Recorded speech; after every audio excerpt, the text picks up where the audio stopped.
శ్రీమాత్రే నమః. అందరికీ శుభోదయం అండి. అందరూ ఏం చేస్తున్నారు?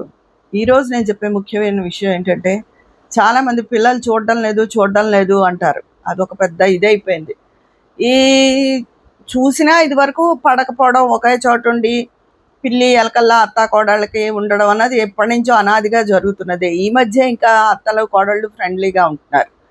అయితే ఈ చూడకపోవడం అన్నది చూసినా చాలామంది భార్యాభర్త ఉన్నంతసేపు వాళ్ళే ఉంటున్నారు. లేదు, వాళ్ళ దగ్గరికి వెళ్ళి ఉండవలసి వస్తే మాత్రం ఈ ఫోన్లు వచ్చిన తర్వాత అండి నేరాలు ఎక్కువైపోయాయండి. ఎక్కడ ఉంటప్పుడు మనం అక్కడ పద్ధతికి అడ్జస్ట్ అయిపోయి ఉండాలి. వీళ్ళైతే మనకు ఒప్పుకుంటే వాళ్ళకి సాయం చేయాలి. ఎందుకంటే వాళ్ళ పిల్లలు, వాళ్ళతో స్కూళ్ళు హడావిడితో వాళ్ళు ఉంటారు. వాళ్ళకి సాయం చేయాలి మనం. లేదా నోరు మూసుకు వాళ్ళు పెట్టింది తిని ఏదో అడ్జస్ట్ అయిపోవాలి. ఒక వయసు వచ్చిన తర్వాత మనుషులకు ఆ సాత్వికత, అహంభావం తగ్గించుకోవడం, మౌనం. నేను ఎప్పుడూ అందుకే అంటాను, ఓ వయసు వచ్చిన కొద్దీ మౌనం నేర్చుకుంటే అది వృద్ధాప్యం వచ్చాక ఉపయోగపడుతుంది అని. కామ్గా ఉండడం నేర్చుకోవాలండి. ఫోన్లు పుచ్చుకుని నేరాలు చెప్పడం, ఇక్కడ ఇలా ఉంది అక్కడ అలా ఉంది అని చుట్టుపక్కలకి చెప్పి విన్నవాళ్ళు ఆనందంగా వింటారు. వాళ్ళు ఏమైనా ఆరుస్తారా తీరుస్తారా మీ బాధ? మీకు ఒంట్లో బాగుండకపోతే మీ కోడలో కొడుకో ఎవరో వీళ్ళే కదా మిమ్మల్ని తీసుకెళ్తారు. మీ వీళ్ళే కదా మీకు అన్నం పెడతారు. వీళ్ళే కదా ఏదైనా సేవ అవసరం అయితే చేస్తారు, లేకపోతే మనిషిని పెడతారు. అంతేగాని ఆ ఫోన్లో విన్న వాళ్ళకి ఆనందంగా ఉంటుంది. పక్కింటి వాళ్ళ గొడవలు ఎప్పుడూ వేడుకగానే ఉంటాయి, ఎవరికైనా వినడానికి ఆనందంగాను. అది ప్రతి వాళ్ళ ఇంట్లో ఉంటాయి. కొంతమంది చెప్పుకోరు, కొంతమంది చెప్పుకుంటారు. అంతేగాని అలాగా కొడుకింటికి వెళ్ళి లేకపోతే కూతురింటికి వెళ్ళైనా సరే ఎవరింటికైనా వెళ్ళి అలా నేరాలు చెప్పకూడదండి.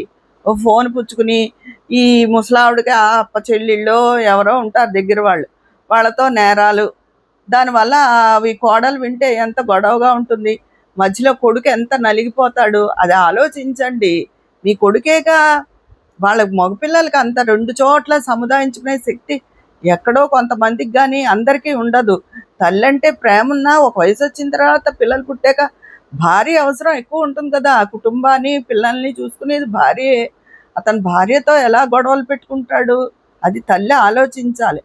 నేను పెంచాను, పెద్ద చేశాను, నేనంటే వాడికి ప్రేమ లేదా అది లేదా అనుకోవడం కాదు. ఈ కోడళ్ళ మీద నేరాలు చెప్పడం ఇవన్నీ ఆపేసేయండి. తర్వాత సాధ్యమైనంత వరకు మీరున్నంతకాలం మీ ఆస్తిని మీ దగ్గరే ఉంచుకోండి, మీ తదనంతరమే రాయండి. ఇలా కొంతమంది అమాయకంగా ముందు ఆస్తి రాసేసి చేతులు దులుపుకుని కూర్చుంటారు.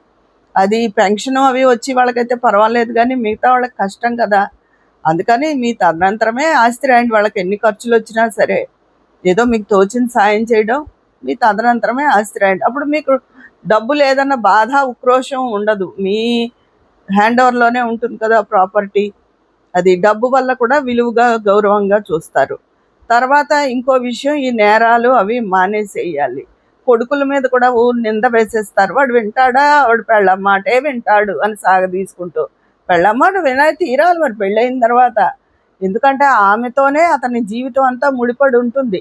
తల్లి పాత్ర కొంతవరకే, మిగతాది ఎంత ప్రేమ ఉన్నా సరే జీవితం అంతా కొనసాగేది భార్య పిల్లలతోనే కదా. వాళ్ళని ఎలా చెడగొట్టుకుంటాడు?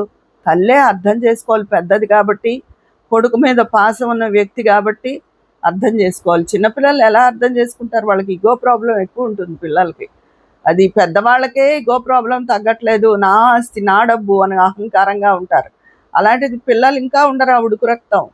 అందుకని దయచేసి పెద్దవాళ్ళందరూ ఏమన్నా అంటే వృద్ధాశ్రమంలో చేర్పించేశారు నింద పిల్లల మీద వేసేస్తారు. అంతేగాని మనం ఎలా ఉంటున్నాం, అడ్జస్ట్ అయి ఉంటున్నామా? ఎప్పుడు అడ్జస్టబుల్ మెంటాలిటీ అండి. దానికి వయసుతో సంబంధం లేదు. ఏ వయసు వాళ్ళైనా సరే జీవితంలో అడ్జస్టబుల్ మెంటాలిటీ ఉంటేనే సుఖపడగలుగుతారు. ఇంకోళ్ళతో వంతులు పెట్టుకునే మనస్తత్వం ఉన్న అడ్జస్టబుల్ మెంటాలిటీ లేకపోయినా ఆ మనిషి జీవితంలో ఎన్నున్నా సుఖం ఉండదు. ఎందుకంటే తాడిని తన్నేవాడు ఉంటే తల తన్నేవాడు ఉంటాడని మనం ఇంకోటి కొనుక్కుంటే అతలవాడు ఇంకో పెద్దది ఏదో కొనుక్కుంటాడు. మనం కొనుక్కున్న కారు కన్నా ఇంకో పెద్ద కారు కొనుక్కుంటాడు. మన దగ్గర ఉన్న వస్తువులు కన్నా ఇంకో 2 వస్తువులు ఎక్కువ ఉంటాయి. అలా ఇంకోళ్ళతో వంతు పెట్టుకున్న వాళ్ళ జీవితం ఎప్పుడూ సుఖంగా ఉండదండి. తర్వాత మనుషులతో కలిసిపోవాలి. అడ్జస్టబుల్ మెంటాలిటీ ఉండాలి ఏ పరిస్థితులకైనా. అలా ఉంటేనే మనకే సుఖంగా ఉంటుంది. అది మన జీవితమే సుఖంగా వెళ్తుంది. అది పిల్లలకైనా సరే పెద్దవాళ్ళకైనా సరే ఎవరికైనా అదే వర్తిస్తుందండి. అందుకని అందరూ అడ్జస్టబుల్ మెంటాలిటీతో ఉండాలి. తర్వాత పెద్దవాళ్ళు ఎవరైనా వెళ్ళి పిల్లల దగ్గర ఉన్న ఓ ఫోన్లు ఇచ్చుకుని, మీ అప్ప చెల్లెళ్ళు ముసలాళ్ళు ఉంటారు, ఇంకా ముసలమ్మలు ఉంటారు కదా, వేరే వేరే ఊళ్ళలో ఇలాగా అలా అని వాళ్ళు చెప్తుంటారు, వీళ్ళు చెప్తుంటారు. ఇంటి కోడళ్ళ మీద నేరాలు చెప్పడం మానేసేయండి. అది అప్పుడే మీ జీవితం సజావుగా సుఖంగా వెళ్తుంది. భగవంతుడు కూడా మీ మంచి మనసుకు మెచ్చుతాడు. అంతేగాని కడుపులో కుళ్ళు పెట్టుకుని పైకి అవతల వాళ్ళ చేత చాకరీ చేయించుకుని అలా ఉండకూడదు. ఆ మాట కోడలు వింటుంది, ఇంట్లో పెద్ద రాద్ధాంతం జరుగుతుంది. కొడుకు కోడలు దెబ్బలాడుకుంటారు. కొడుకు నిస్సహాయుడు, ఎందుకమ్మా అని నిన్నే అంటాడు. అంటే మళ్ళీ అదిగో వాడు నన్ను అన్నాడు, నేనంటే ప్రేమే లేదు, అంత జాగ్రత్తగా పెంచాను, ఇంత జాగ్రత్తగా పెంచానని ఇంత పొడుగు చదువుతారు. ఎందుకు ఇవన్నీ? నాలికను అదుపులో పెట్టుకుంటే అన్నీ బాగుంటాయి. అంతేగాని నోటుకు వచ్చినట్టు వాగుతూ ఉంటే ఏది జీవితం సజావుగా వెళ్ళదండి. అందుకే అందరినీ మౌనం వహించడం నేర్చుకోండి ఒక వయసు వచ్చాకని చెప్తూ ఉంటాను నేను. అది ఇంట్లో ఎందుకు లేనిపోని గొడవలు అసలు చూడడం లేదు ఇప్పుడు. అలాంటివి చూసి వాళ్ళని చెడగొట్టుకోవడం ఎందుకు?